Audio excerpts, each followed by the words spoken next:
వందనాలండి. ఈరోజు 18 జూలై.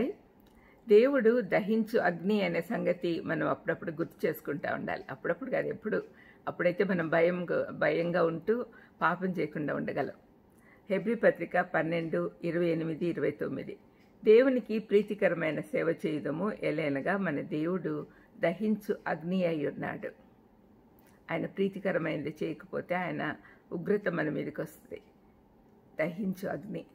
చాలామంది దేవుని ఉగ్రత, ఆయన ప్రేమ ఏకరీతిగా లేవు కాబట్టి దాని గురించి ఆలోచించకుండా పక్కన పెడదామని అనుకుంటారు. దేవుని నమ్మకత్వము, శక్తి, కనికరం లాగానే ఆయన ఉగ్రత కూడా ఉంది అని మనం గ్రహించాలి. దైవిక పరిపూర్ణతలోకి వస్తుంది ఈ ఉగ్రత కూడా. అది అలాగే ఉండాలి, ఎందుకంటే ఆయన లక్షణాల్లో ఒక చిన్న మరక కానీ తప్పు కానీ ఉండదు. ఉగ్రత ఈ లక్షణాలలో లేకుంటే కొరత ఉండేది. పాపం చేస్తున్నప్పుడు పట్టించుకోకపోవడం ఒక నైతిక పాపం. అది ఉన్నవారు నైతికంగా కుష్ఠరోగులు లాంటివారు. పరిపూర్ణతకే పరిపూర్ణత ఇచ్చేవాడు మంచి చెడులకు, జ్ఞానము అజ్ఞానమునకు ఒకే రకమైన స్పందన ఎలా ఇవ్వగలడు? దేవుడు మనలో పరిపూర్ణత చూడాలని కోరుకుంటున్నాడు. అలాంటివాడు మనలో చెడు ఉంది అంటే ఎంత బాధపడతాడో ఒకసారి ఆలోచించండి. ఆయన మనలో మంచి చెడు రెండు ఉంటే తృప్తి పొందజాలడు. చెడు పైన కోపం చూపెట్టకపోతే అది ఆయన తప్పే అవుతుంది. అంటే దేవుడు మనలో ఉన్న చెడు నెగ్లెక్ట్ చేస్తే, అంటే ఈజీగా తీసుకుంటే, పోన్లే నా బిడ్డలే కదా చెడు చేయని అని అనుకుంటే అది ఆయన తప్పు. ఆయన లక్షణాల్లో అది లేదు. ఆయన సంపూర్ణ పరిపూర్ణత కోరుకుంటాడు మన దగ్గర నుంచి. ఆయన పవిత్రంగా అందంగా ఉండేదాన్ని ఇష్టపడేవాడు. అపవిత్రత, చెడును అసహించుకోకుండా ఎలా ఉండగలరు? దేవుని లక్షణము వల్లనే పరలోకం ఎంత నిజమో అంతే అవసరం నరకానికి కూడా ఇచ్చాడు. అంటే పరలోకం ఎంత నిజమో నరకం కూడా అంతే నిజమని మనం నమ్మాలి. చాలామంది యవనస్తులు ఈ కాలంలో ఊరికే భయపెట్టడానికి అలా రాస్తారులేండి బైబిల్లో అంట కొంతమంది అనడం.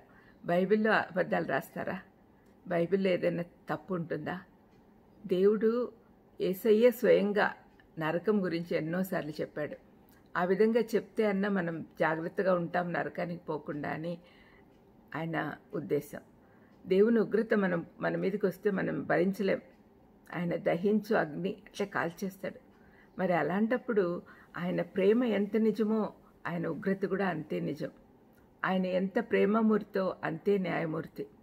న్యాయం కోసం ఆయన నీతిమంతులే కావాలని కోరుకుంటున్నాడు.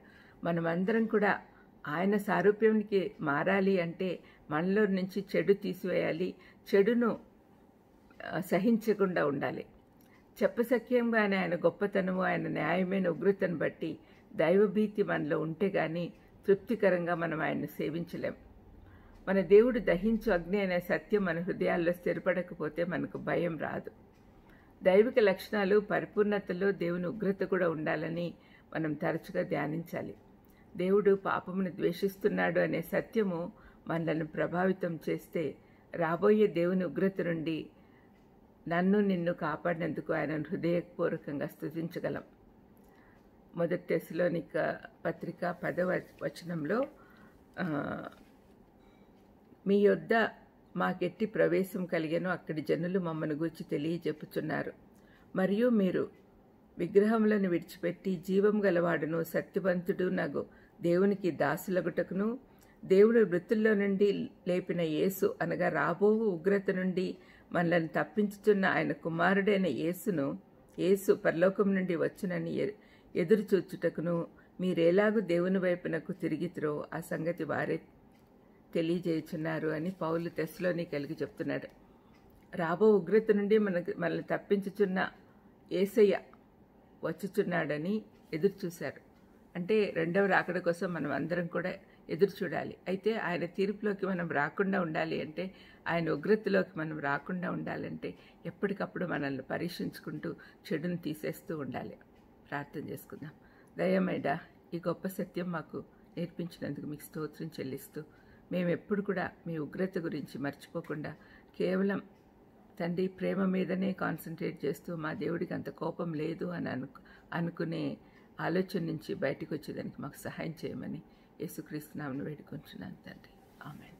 God bless you.